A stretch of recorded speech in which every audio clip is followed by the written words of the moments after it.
Yo, back once again with another TV series review. That's right, this is gonna be for episode 7 of WandaVision, man. So excited. Series is almost coming to an end. We got 2 more episodes left, episodes 8 and episodes 9. Man, I wish this season was longer, but you know, they gave us 9 episodes and just got to deal with it. But before I get to the review, man, I just want to say thank you to anybody who clicked on this video. Even if you haven't watched it in its entirety, I appreciate you just clicking on it and even just watching a second, man. You could have spent that second doing something else, but you decided to click on it and, you know, you was curious to see my thoughts. And man, I appreciate you, man. I'm really trying to, you know, be better at, you know, making these videos and stuff. So, man, thank you so much. And I have other movie reviews on this channel.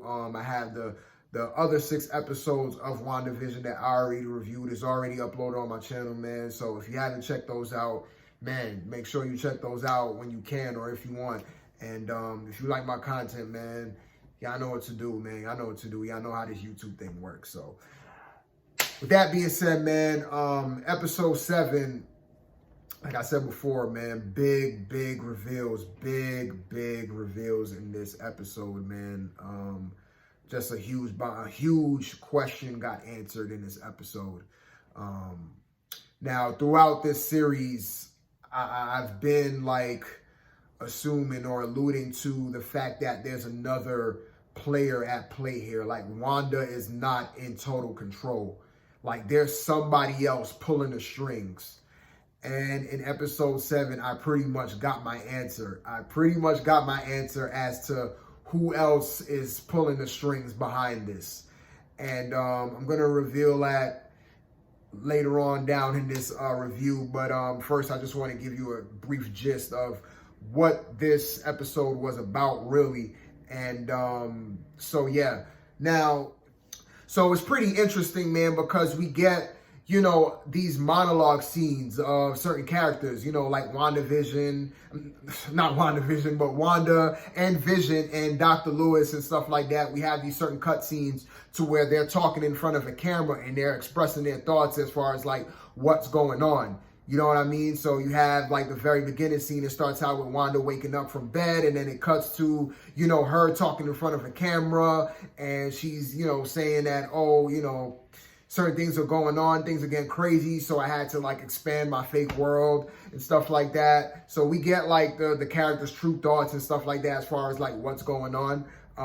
It's kind of like, you know how you watch reality TV and you see a certain scenario or a scene play out and then it will cut to that particular person that was in that scene and they'll give their thoughts on it and it's like almost like a confessional. That's pretty much what it is, like a confessional.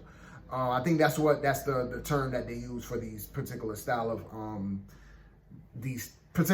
themes in this particular style of show. But yeah, we had a lot of that, a lot of, you know, like Wanda and Vision, you know, expressing their certain thoughts on certain things, like, you know, them theorizing of what the hell is going on. And, you know, you had one scene where Vision was sitting down outside and, you know, he was basically, you know, expressing his thoughts of what he thinks is going on and stuff like that. And it's pretty interesting to see it from that perspective, like to see an episode play out from this particular style or perspective is much different. It's like more real this time. It's not like this kind of like fake propped up kind of like sitcom-y kind of show. Like if you notice, like the last 2 episodes kind of like that because they take styles and cues from modern day shows, and a lot of modern day shows it's a little bit more real. Like when you watch older shows like the 80s and the 70s, it's more played up, you know what I mean? So when you watch the older episodes of WandaVision, they're taking inspiration from those shows from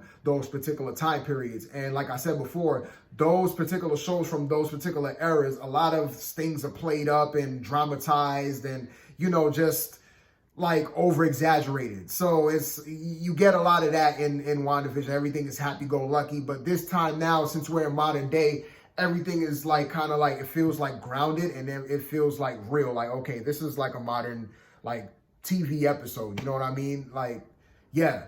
So it's interesting to see it from this perspective now.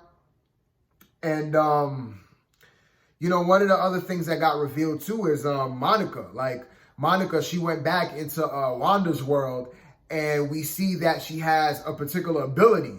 Now, when she went back into Wanda's world, she had a hard time going into the little energy field, because she was trying to enter the energy field through a vehicle. Like, they made a vehicle for her to enter into Wanda's world again through the vehicle. But in a particular scene, she's trying to drive this big vehicle into this energy field, and it wouldn't go through. Like, it wouldn't go all the way through. She's like ramming it through this energy field. The energy field is like forcing it back out, and eventually it kicked the vehicle back out.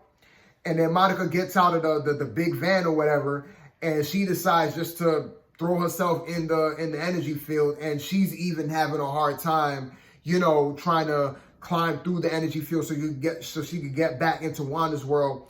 And we see, like, the process of her trying to muscle her way through the energy field. And we see that she has this particular, like, her eyes light up blue when she got through the other side, and like her vision is all weird when her eyes turn blue and stuff, because there's one shot where they show the scene from Monica's perspective. So it's like a first person view, and we see like this weird glitched out like pinks and purples, and it just looks like a weird glitched out TV. You know what I mean?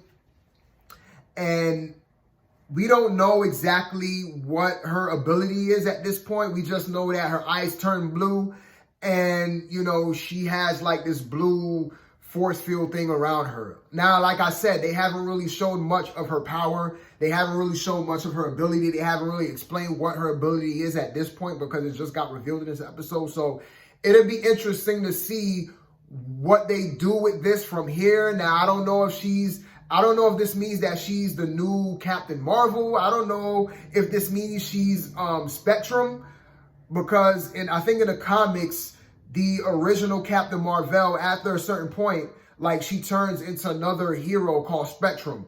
So I don't know if it's that, like, they're taking that route. That's what I'm assuming. Like, she's gonna be like Spectrum and not Captain Marvel, since they already have Carol Danvers. So she's gonna be like I said, she's gonna be Spectrum in this MCU. So that's what it looks like to me. But we have to wait and see what they do with this. But it's pretty interesting to see her abilities, because it got hinted at in episode 6 that, her molecular structure changed by entering and exiting Wanda's world and stuff like that. Like, her whole body structure changes, like, the more time she go into Wanda's world. So it's pretty interesting too to see, like, different characters have different effects. Like Vision, he can't exit out the hex because, they haven't really explained that either. Now, Vision did bring that up in one of the scenes. He's like, well, I don't know why I can't go outside of the hex. You know what I mean? I don't know why I can't go outside of Wanda's world. You know what I mean? So that question still hasn't been answered. But the biggest question that got answered is, throughout this series, I've been speculating that there is another player at play here. Like, if you watch my last reviews, I always said this. I always said that there is somebody else at play. Wanda is not in control. Like, there's somebody else pulling the strings. I just didn't know who. I speculated in I think my episode 4 review that one of the characters may be a Skrull. Like, I always thought that. It was just it just made sense to me at the time. Like, you know what I mean? Because the Skrulls are tied to the Secret Wars and the Secret Invasion. We already know that the MCU was trying to go down that direction. So I thought that, one of the characters in this series was a Skrull. Come to find out that is not the case. I was wrong on that part, but I was right when I said that there is another player at play here. And in episode 7, it revealed the other player at play. And lo and behold, is the next door neighbor, Agnes. We shouldn't be surprised. It was always like hinted at us through bits and pieces, but now we get the big answer that everybody wanted. Yes, Agnes is Agatha Harkness. Yes, the big reveal at the end, they show that Agnes is Agatha Harkness, and she actually manipulated certain things throughout this whole series. Like, they showed clips from certain episodes where we saw that certain things was messed up and Wanda didn't know what the hell was going on. Well, come to find out, it was Agnes. Yeah, she manipulated certain things. Like in the second episode where they was having a magic show outside, they showed Agatha, like, you know, manipulating something. I forgot what messed up in that particular scene, but they showed what happened, and it was Agnes who was behind it. Also, too, with the episode 3, with the, I think it was episode 3, with the dog. The dog, and when the dog died in the bush, yes, Agnes killed the dog. And even another big one, too, they revealed that she's a part of Quicksilver coming back into Wanda's world. Yes, now, I don't know, like, this one, I'm still trying to figure out if that was actually Agnes who brought Quicksilver back in there, or it was like a projection made by Agnes to fool Wanda. That question still is kind of up in the air for me. Like, I don't know, because the scene that they showed was episode 5 when Quicksilver rang the bell, and they showed like a back shot of Quicksilver, and it shows Agnes like in the foreground. So Agnes is here, and then Quicksilver is in the back there, and it shows like a power thing in the back of Quicksilver to let you know that Agnes was the one controlling Quicksilver the whole time. So like I said, it could be that Agnes brung Quicksilver back into Wanda's world. Or I should say into Wanda's world, because he never, like, it was his first time being in Wanda's world. So yeah, maybe Agnes was the one who brung Quicksilver into Wanda's world. You know what I mean? So that was pretty big, man. But, you know, with all that said, like, when that got revealed, I wasn't too surprised. I was like, oh, okay, that's where they went with it. Like, it wasn't, I didn't know that was going to happen before watching this episode. I wasn't spoiled or anything like that. It's just that I was just more so like, when it got revealed, I was just more so like, oh, okay, that's where they went with it. All right, cool. Because the reason why I had that kind of reaction was because I watched the video from the film theorist. And if you don't know who the film theorist is, that's Matt Pat. He actually has other, he's a big YouTuber, man. He does the game theory stuff. He does the film theory. He does the food theories also.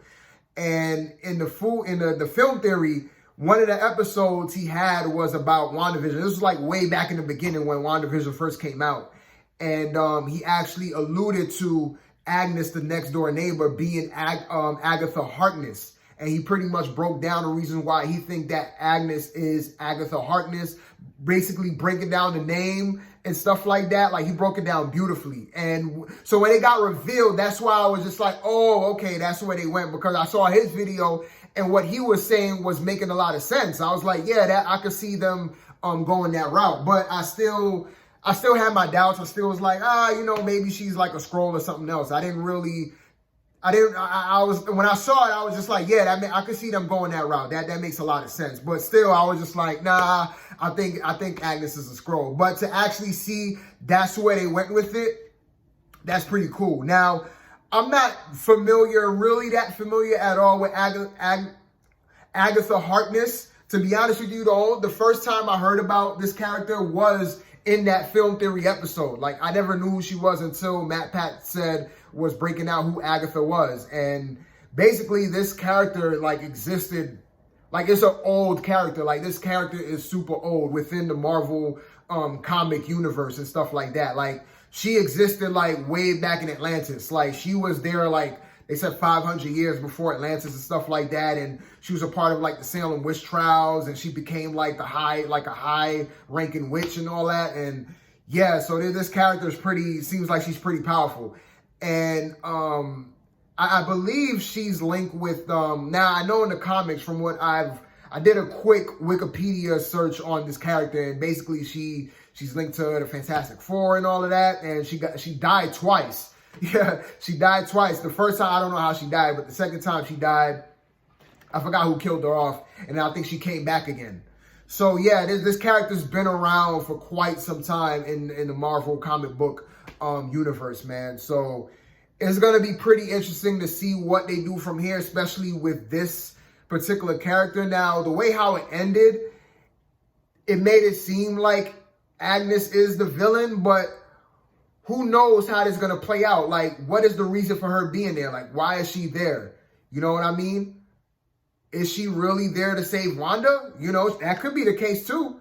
You know, even though, you know, it's made out to be like she's like kind of like the villain in this whole thing, they could pull another like wool over our eyes or have another twist in there to make it to where like she's more so trying to help Wanda, or she needs Wanda for something, or she's trying to protect Wanda from something. You know what I mean? So it could be that too. So it looks to us now like she is the villain because she has been manipulating certain things in Wanda's world.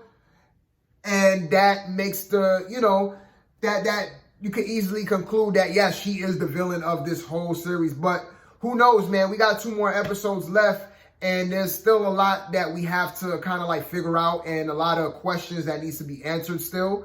But we do have more clarity now as far as like who is behind all of this. Like, Wanda is definitely, obviously, Wanda is not the only player at play here.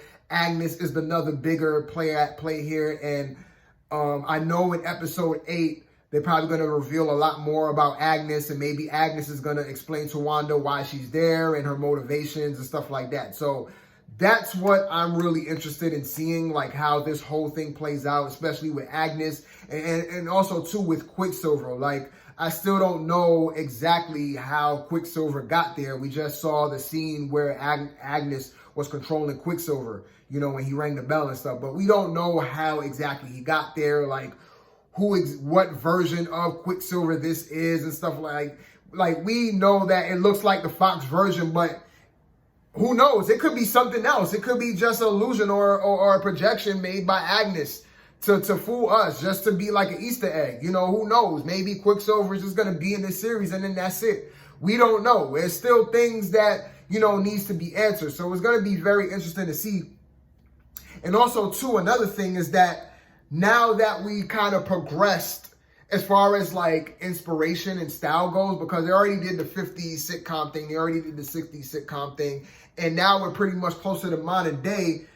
Now I'm kind of like assuming that these next 2 episodes, they're not going to do that anymore. Like, they're going to be more so like a Marvel, I guess you could say a regular Marvel episode is going to be set in the regular Marvel world. It's not going to be this, you know, TV sitcom thing where they're doing this TV thing. Now, they may play into that a little bit. Like, I could see in the last 2 episodes, like, things getting a little bit crazy. So it may switch styles, like, instantly from one particular style from this particular decade, then another particular style from another decade, and just go back and forth, because we already seen that in episode 7 before it got revealed who Agnes was, where we seen certain scenes where like Wanda's curtains was all glitching out, and the milk on the counter was glitching out, and when the kids was playing video games, their controller switched to different style controllers from different eras and stuff like that. So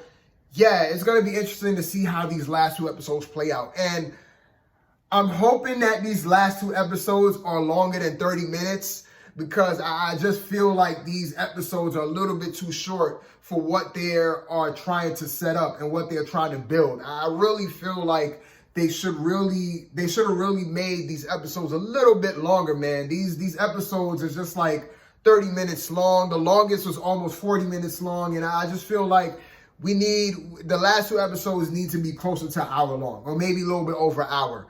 So hopefully, man, we get a little bit more from these last 2 episodes as far as like time, because it's setting up some key things, man. And I want them to kind of like really expand with this and really like just not like explain to us like a baby what's going on, but to really like pace things out and really just like, okay, stretch out the show a little bit more so they could show a little bit more. So we could see, okay, what direction are we heading into? Because, you know, yes, I think we do have a lot of clarity now as far as like what's really going on. But there's still some things that need to be answered. And hopefully with these last 2 episodes, we get a real good gist of where Marvel is going to head from here, because this is going to set the stage for the movies, the future movies, you know, in the next coming months, you know, especially with the Doctor Strange sequel, the Multiverse of Madness. This is definitely going to set the stage for that particular movie, and maybe even Thor, Love and Thunder. You know what I mean? Like, just the whole tone of where Marvel's going to go from here on out. So, man, with that being said, that was my thoughts. That was my review. And until episode 8, man, I'm keeping this ball rolling. I'm out. Ha! I'm back. Yes, this is my after credit version of my particular review. Now, I forgot to mention a few key things earlier in my review, so I'm going to do that right now. Now, I did not know this episode had an after credit scene. So, yes, if you haven't watched this episode yet, please stick around to the end credits. I would say stick around till after the main credits roll, like the main cinematic credits roll, because there's going to be a little scene there that you may want to check out. So I did not know that until I watched another person's review on YouTube, and they said, yeah, there's an after credit scene. And after all these episodes, the first 6 episodes never had an after credit scene. And lo and behold, in episode 7, by the way, episode 7, they decided to put an after credit scene. I guess Marvel just decided, like, oh, we forgot that we used to do this after credits thing. Why not just do an after credit scene in this episode? Like, so yes, the after credit scene shows Monica trying to sneak into Agnes's house. She's going around the back, and then she opens up, you know, the bottom door that leads into the basement. And we see the stairs that lead into Agnes's basement. We see these purple glowing vines. And then we see Pietro sneak up behind Monica. And Pedro says to Monica, hey, snoop around, something like that. And then the scene cuts. So I find that pretty interesting. You know, Quicksilver is still a player in this. And I want to know what's up with those purple glowy vines. That's pretty interesting too. So who knows, man? We just got to wait until episode 8 or I guess 9 to see what's up with that. And yeah, man. So that was the after credit scene. And there was a few other key things that I forgot to mention in my review. Now, there was this one particular scene in the beginning where Agnes is telling Wanda that she has some mole on her back, and she goes to show it. She's lifting up the shirt to show it. And then as soon as she like rolls up her shirt, it cuts back to Wanda. So we never see this mole on Agnes's back.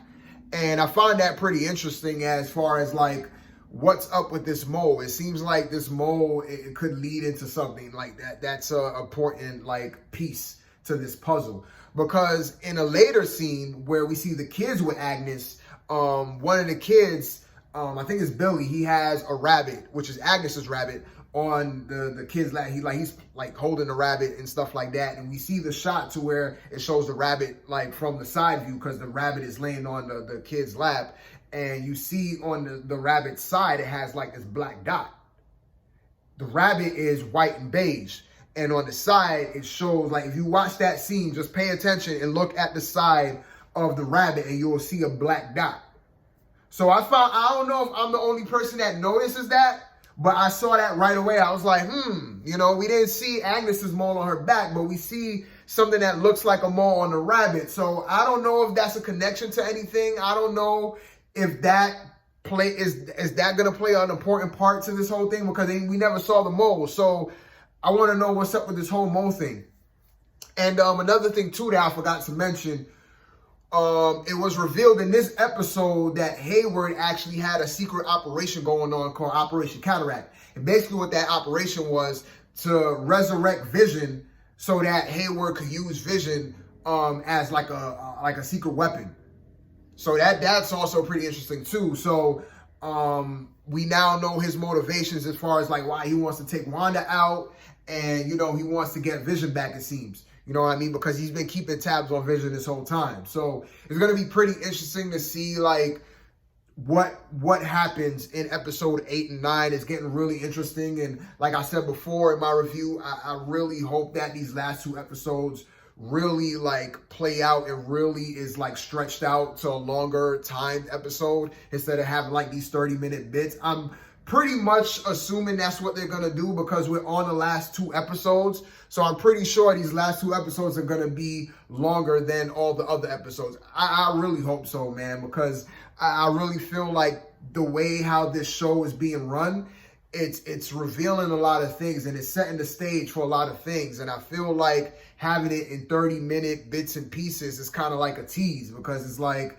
you guys are revealing a lot of stuff to us. There's still some unanswered questions, man, and we're trying to put the piece together, but you're giving these 30-minute sections, you know what I mean? I think the longest episode was almost 40 minutes long, you know what I mean? So I really feel like these episodes could have been stretched out a little bit longer, but I think that was by design. I think they did that on purpose. They wanted to keep you, you know, keep you interested, keep you invested.